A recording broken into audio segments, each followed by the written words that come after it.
The newspaper near his chair has a photo of a Boston baseball player who is smiling after pitching a shutout. Of all the diseases, I think to myself, Muri gets one named after an athlete. You remember Lou Gehrig? I asked. I remember him in the stadium saying goodbye. So you remember the famous line, which one? Come on, Lou Gehrig. Pride of the Yankees, the speech that echoes over the loudspeakers. Remind me, Murray says, do the speech. Through the open window, I hear the sound of a garbage truck. Although it is hot, Murray is wearing long sleeves with a blanket over his legs. His skin pale. The disease owns him. I raise my voice and do the Gehrig imitation where the words bounce off the stadium walls. Do today. I feel like the luckiest man on the face of the earth. Muri closes his eyes and nods slowly. Yeah, well, I didn't say that. The fifth Tuesday, we talk about family. It was the first week in September, back to school week, and after 35 consecutive attempts. My old professor did not have a class waiting for him on a college campus. Boston was teeming with students double parked on side streets unloading trunks. And here was Muri in his study. It seemed wrong, like those football players who finally retire and have to face that first Sunday at home watching on TV thinking, I could still do that. I have learned from dealing with those players that it is best to leave them alone when their old seasons come around. Don't say anything, but then I didn't need to remind Muri of his dwindling time. For our taped conversations, we had switched from hand held microphones because it was too difficult now for Muri to hold anything that long to the lavalier and popular with TV news people. You can clip these onto a collar or lapel. Of course, since Muri only wore soft cotton shirts that hung loosely on his ever shrinking frame, the microphone sagged and flopped, and I had to reach over and adjust it frequently. Muri seemed to enjoy this because it brought me close to him in hugging range, and his need for physical affection was stronger than ever. When I leaned in, I heard his wheezing breath and his weak coughing, and he smacked his lips softly before he swallowed. Well, my friend, he said, what are we talking about today? How about family? Family, he mulled it over for a moment. Well, you see mine all around me. He nodded to photos on his bookshelves of Muri as a child with his grandmother, Muri as a young man with his brothers David, Muri with his wife Charlotte, Muri with his two sons Rob, a journalist in Tokyo, and John, a computer expert in Boston. I think, in light of what we have been talking about all these weeks, family becomes even more important, he said. The fact is, there is no foundation, no secure ground upon which people may stand today if it isn't the family.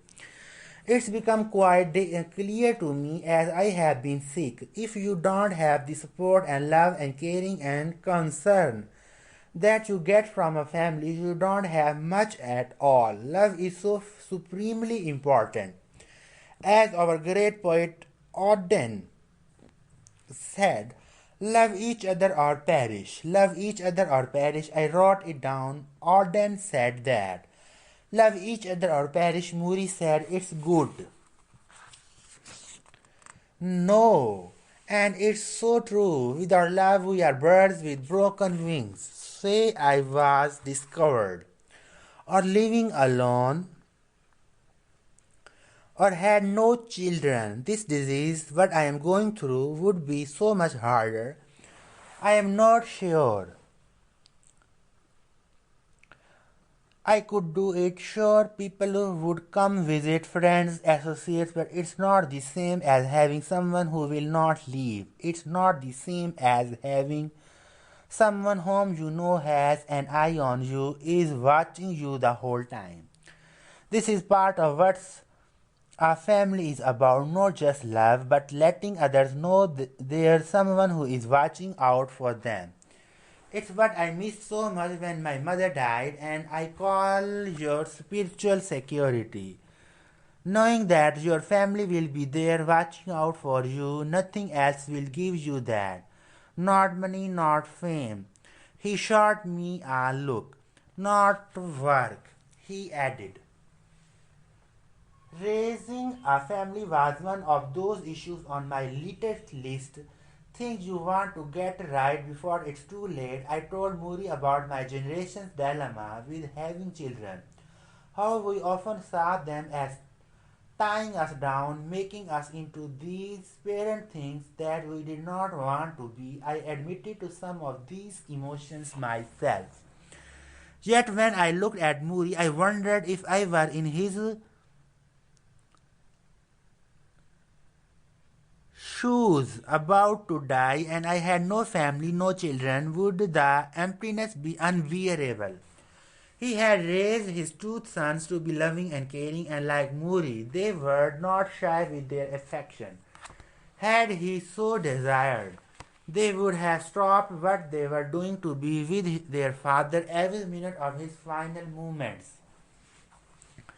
But that was not what he wanted. Do not stop your lives, he told them, otherwise, this disease will have ruined three of us instead of one. In this way, even as he was dying, he showed respect for his children's worlds. Little wonder that when they sat with him, there was a waterfall of affection, lots of kisses and jokes, and crouching by the side of the bed, holding hands. Whenever people ask me about having children or not having children, I never tell them what to do. Mori said now, looking at a potato of his oldest son.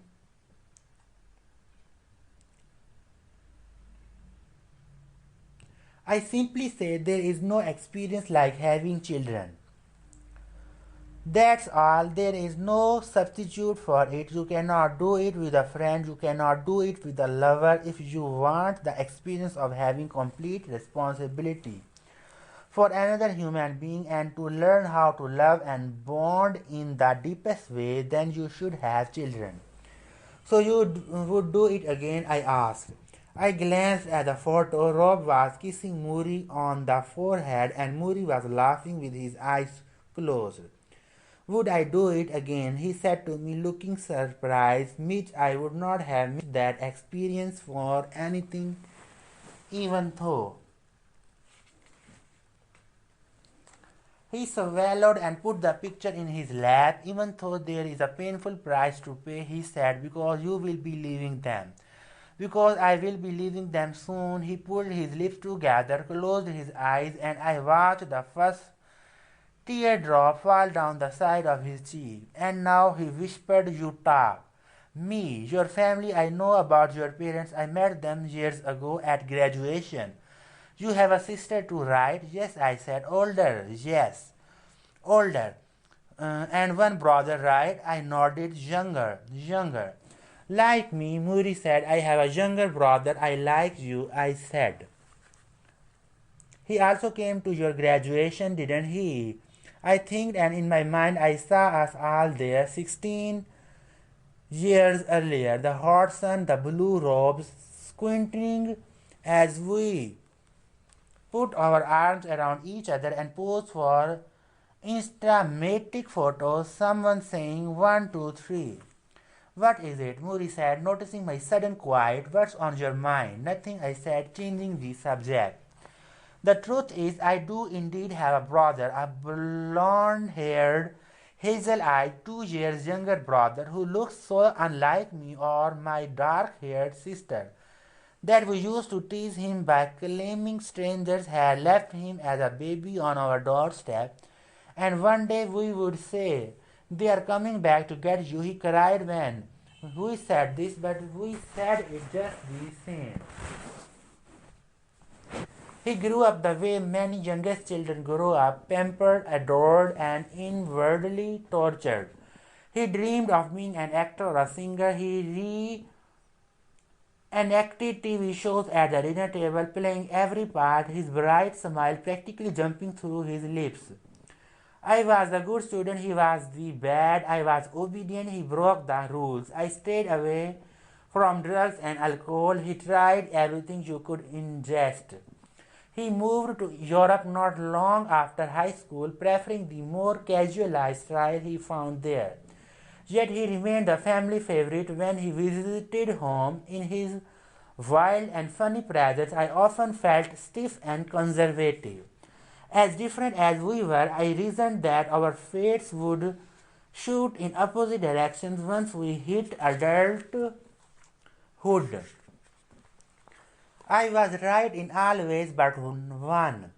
From the day my uncle died, I believed that I would suffer a similar death, an untimely disease that would take me out. So I worked at a feverish pace and I braced myself for cancer. I could feel its breath. I knew it was coming. I waited for it that way a condemned man waits for the executor. And I was right, it came, but it missed me. It struck my brother, the same type of cancer as my uncle, the pancreas. A rare form, and so the youngest of our family with the blonde hair and the hazel eyes had the chemotherapy and the radiation. His hair fell out, his face went gaunt. As a skeleton, it's supposed to be me, I thought, but my brother was not me, and he was not my uncle. He was a fighter and had been since his youngest days when we wrestled in the basement and he actually bit through my shoe until I screamed in pain and let him go. And so he fought back. He battled the disease in Spain where he lived with the aid of an experimental drug that was not and still is not available in the United States. He flew all over Europe for treatments. After 5 years of treatment, the drug appeared to chase the cancer into remission. That was the good news. The bad news was my brother did not want me around, not me nor anyone in the family. Much as we tried to call and visit, he held us at bay, insisting this fight was something he needed to do by himself. Months would pass without a word from him. Messages on his answering machine would go without reply. I was ripped with guilt for what I felt I should be doing for him and filled with anger for his denying us the right to do it. So once again I drove into work. I worked because I could control it. I worked because work was sensible and responsive, and each time I would call my brother's apartment in Spain and get the answering machine, him speaking in Spanish, another sign of how far apart we had drifted. I would hang up and work for some more. Perhaps this is one reason I was drawn to Muri. He let me be where my brother would not. Looking back, perhaps Muri knew this all along. It's a winter in my childhood on a snow-packed hill in our suburban neighborhood. My brother and I are on the sled, him on top, me on the bottom. I feel his chin on my shoulder and his feet on the backs of my knees. The sled numbles on icy patches beneath us. We pick up speed as we descend the hill. Car, someone yells. We see it coming down the street to our left. We scream and try to steer away. But the runners do not move. The driver slams his horn and hits his brakes. And we do what all kids do. We jump off in our hooded parkas. We roll like logs down the cold, wet snow. thinking the next thing to touch us will be the hard rubber of a car tire. We are yelling, "Oh!" and we are tingling with fear, turning over and over, the world upside down, right side up, upside down. And then nothing. We stop rolling and catch our breath and wipe the dripping snow from our faces. The driver turns down the street, wagging his finger. We are safe. Our sled has thudded quietly into a snow bank, and our friends are slapping us now, saying, "Cool, and you could have died."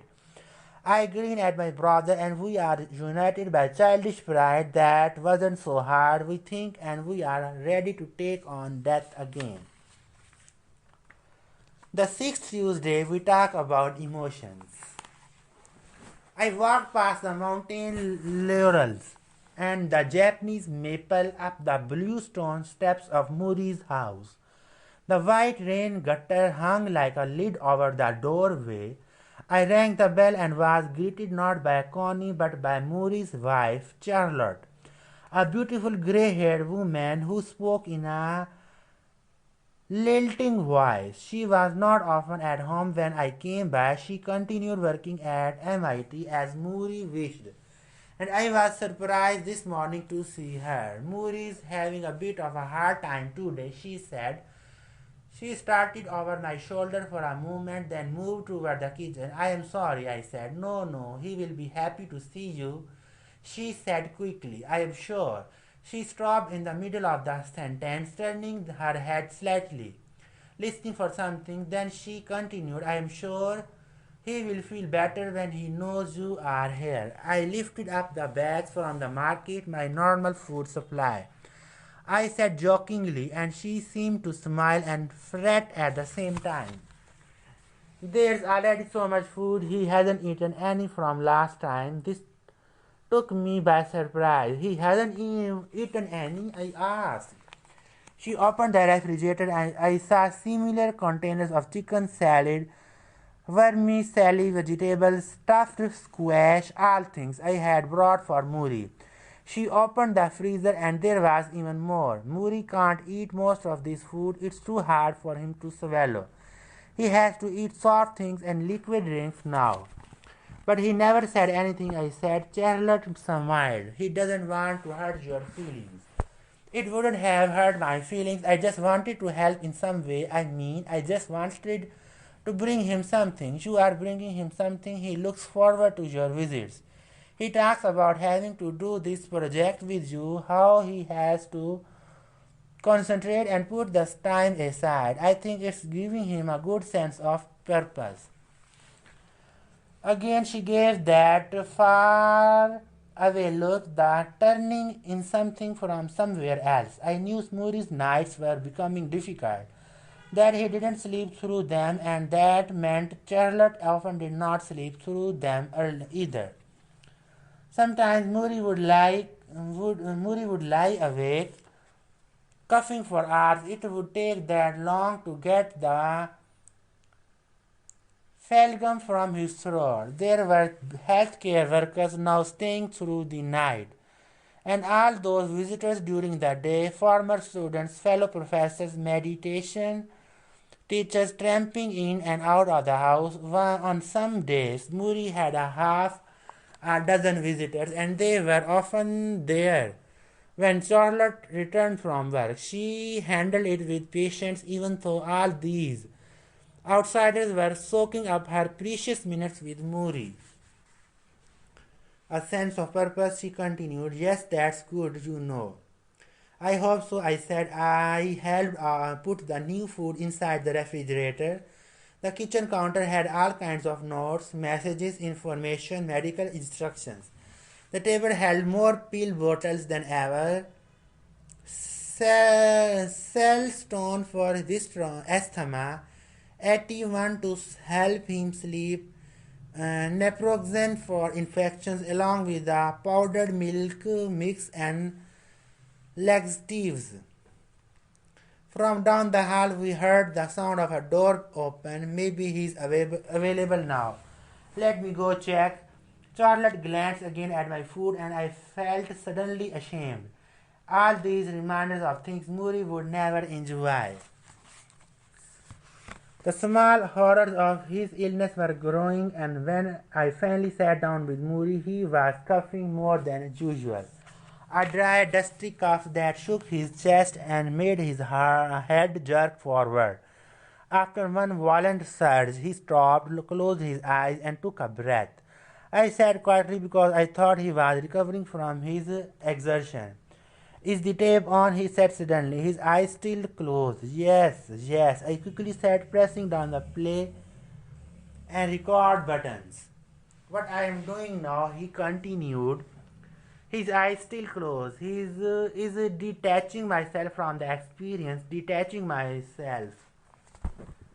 Yes, detaching myself, and this is important, not just for someone like me who is dying, but for someone just like you who is perfectly healthy. Learn to detach. He opened his eyes, he exhaled. You know what the Buddhists say, don't cling to things because everything is impermanent. But wait, I said, aren't you always talking about experiencing life, all the good emotions, all the bad ones? She said, yes. Well, how can you do that if you are detached? You are thinking myth, but detachment doesn't mean you don't let the experience penetrate you. On the contrary, you let it penetrate you fully. That's how you are able to leave it. I am lost. Take my emotion. Love for a woman, a grief for a loved one, or what I am going through, fear and pain from a deadly illness. If you hold back on the emotions, if you don't allow yourself to go all the way through them, you can never get to being detached. You are too busy being afraid. You are afraid of the pain. You are afraid of the grief. You are afraid of the vulnerability that loving entails. But by throwing yourself into these emotions, by allowing yourself to dive in all the way over your head, even, you experience them fully and completely. You know what pain is, you know what love is, you know what grief is, and only then you can say, alright, I have experienced that emotion, I recognize that emotion. Now I need to detach from that emotion for a moment. Moore stopped and looked me over, perhaps to make sure I was getting this right. I know you think this is just about dying, he said, but it's like I keep telling you. When you learn how to die, you learn how to live. Moore talked about his most fearful moments. When he felt his chest locked in heaving surges, or when he wasn't sure where his next breath would come from. These were horrifying times, he said, and his first emotions were horror, fear, and anxiety. But once he recognized the feel of those emotions, their texture, their moisture, the shiver down the back, the quick flash of heat that crosses your brain, then he was able to say, okay, this is fair, step away from it, step away. I thought about how often this was needed in everyday life, how we feel lonely, sometimes to the point of tears. But we don't let those tears come because we are not supposed to cry, or how we feel a surge of love for a partner, but we don't say anything because we are frozen with the fear of what those words might do to the relationship. Moore's approach was exactly the opposite. Turn on the faucet. Wash yourself with the emotion. It won't hurt you, it will only help. If you let the fear inside, if you pull it on like a familiar shirt, then you can say to yourself, alright, it's just fear. I don't have to let it control me. I see it for what it is. Same for loneliness. You let go, let the tears flow, feel it completely, but eventually be able to say, alright, that was my moment with loneliness. I am not afraid of feeling lonely, but now I am going to put that loneliness aside and know that there are other emotions in the world and I am going to experience them as well. Detached, Moody said again. He closed his eyes, then coughed. Then he coughed again, then he coughed again, more loudly. Suddenly he was half choking. The congestion in his lungs, seemingly teasing him, jumping halfway up, then dropping back down, stealing his breath. He was gagging, then hacking violently, and he shook his hands in front of him. With his eyes closed, shaking his hands, he appeared almost possessed, and I felt my forehead break into a sweat. I instinctively pulled him forward and slapped the back of his shoulders, and he pushed a tissue to his mouth and spit out a wad of phalgum. The coughing stopped, and Muri dropped back into the foam pillows and sucked in air. You okay? You are right, I said, trying to hide my fear. I am okay, Muri whispered, raising a shaky finger. Just wait a minute. We sat there quietly until his breathing returned to normal. I felt the perspiration on my scalp. He asked me to close the window. The breeze was making him cold. I didn't mention that it was 80 degrees outside. Finally, in a whisper, he said, I know how I want to die. I waited in silence. I want to die serenely, peacefully, not like what just happened. And this is where detachment comes in. If I die in the middle of a coughing spell like I just had, I need to be able to detach from the horror. I need to say, this is my movement. I don't want to leave the world in a state of fright. I want to know what's happening, accept it, get to a peaceful palace and let go. Do you understand? I nodded. Don't let go yet, I added quickly. Muri forced a smile. No, not yet. We still have work to do. Do you believe in reincarnation? I asked. Perhaps. What would you come back as if I had my choice? A gazelle. A gazelle. Yes, so graceful, so fast. A gazelle. Muri smiles at me. You think that's strange. I study his shrunken frame. The loose clothes, the socks, wrapped feet that rest stiffly on firm rubber cushions, unable to move like a prisoner in leg irons. I picture a gazelle racing across the desert. No, I say, I don't think that's strange at all.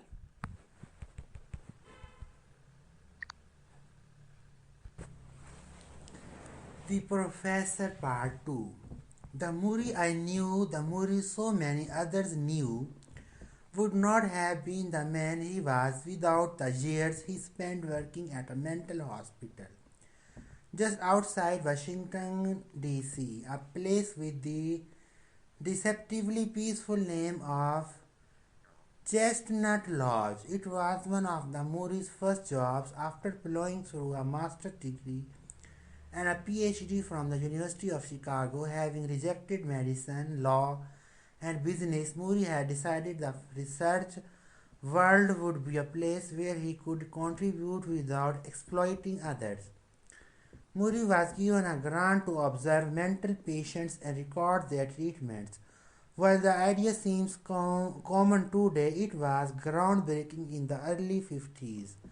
Muri saw patients who would scream all day, patients who would cry all night, patients soiling their underwear, patients refusing to eat, having to be held down, medicated, fed intravenously. One of the patients, a middle-aged woman, came out of her room every day and lay face down on the tile floor, stayed there for hours as doctors and nurses strapped around her. Muri watched in horror. He took notes, which is what he was there to do. Every day he did the same thing. Came out in the morning, lay on the floor, stayed there until the evening, talking to no one, ignored by everyone.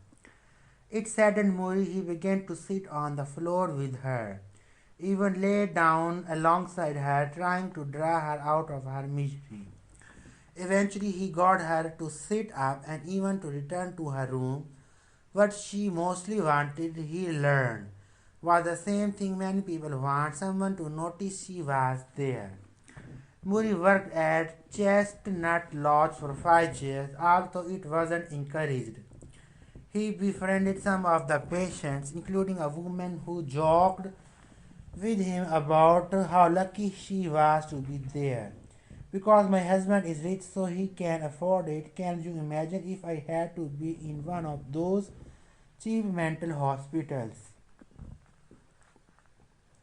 Another woman who would spit at everyone else took to Muri and called him her friend. They talked each day, and the staff was at least encouraged that someone had gotten through to her. But one day she ran away, and Muri was asked to help bring her back. They tracked her down in a nearby store, hiding in the back, and when Muri went in, she burned an angry look at him. So you are one of them too, she snarled. One of who? My jailers. Muri observed that most of the patients there had been rejected and ignored in their lives, made to feel that they didn't exist. They also missed compassion, something the staff ran out of quickly. And many of these patients were well off from rich families, so their wealth did not buy them happiness or contentment. It was a lesson he never forgot. I used to tease Muri that he was stuck in the 60s. He would answer that the 60s were not so bad compared to the time we lived in now. He came to Brandeis after his work in the mental health field just before the 60s began. Within a few years, the campus became a not-bed for cultural revolution. Drugs, sex, race, Vietnam protests. Abby Hoffman attended Brandeis. So did Jerry Rubin and Angela Davis. Muri had many of the radical students in his classes.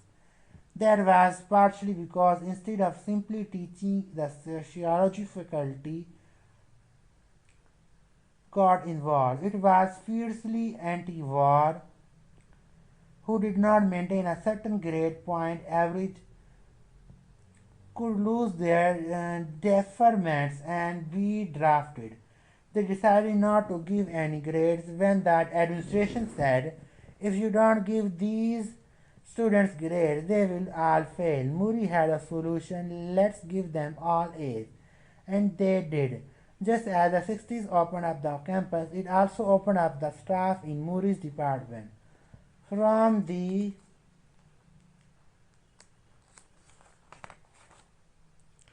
jeans and sandals they now wore when working to their view of the classroom as a living, breathing place. They chose discussions over lectures, experience over theory. They sent students to the deep south for civil rights projects and to the inner city for field work. They went to Washington for protest marches, and Muri often rode the buses with his students. On one trip, he watched with gentle amusement as women in flowing skirts and love beads put flowers in soldiers' guns, then sat on the lawn holding hands, trying to levitate the Pentagon. They didn't move it, he later recalled, but it was a nice try.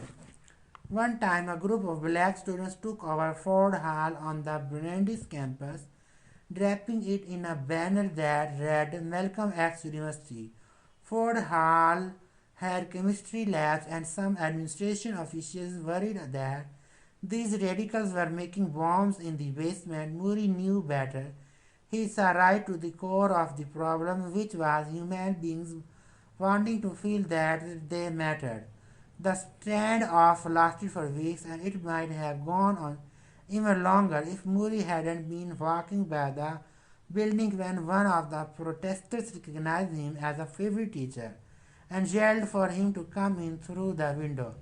An hour later, Muri crawled out through the window with a list of what the protesters wanted. He took the list to the university president, and the situation was diffused. Muri always made good priests. At Brandeis, he taught classes about social psychology, mental illness, and health group process. They were light on what you would now call career skills and heavy on personal development. And because of this, business and law students today might look at Muri as foolishly negative about these contributions. How much money did his students go on to make? How many big time cases did they win? Then again, how many business or law students ever visit their old professors once they leave? Muri students did that all the time. And in his final moments, they came back to him, hundreds of them from Boston, New York, California, London, and Switzerland. From corporate offices and inner city school programs, they called, they wrote, they drove hundreds of miles for a visit. A word, a smile. I have never had another teacher like you, they all said. As my visits with Muri go on, I began to read about death, how difficult cultures view the final passage. There is a tribe in the North America, Arctic, for example, who believe that all things on earth have a soul that exists in a miniature form of the body that holds it, so that a deer has a tiny deer inside it and a man has a tiny man inside him. When the large being dies, that tiny form lives on. It can slide into something being born nearby, or it can go to a temporary resting place in the sky in the belly of a great feminine spirit where it waits until the moon can send it back to earth. Sometimes they say the moon is so busy with the new souls of the world that it disappears from the sky. This is why we have moonless nights, but in the end, the moon always returns, as do we all. This is what they believe.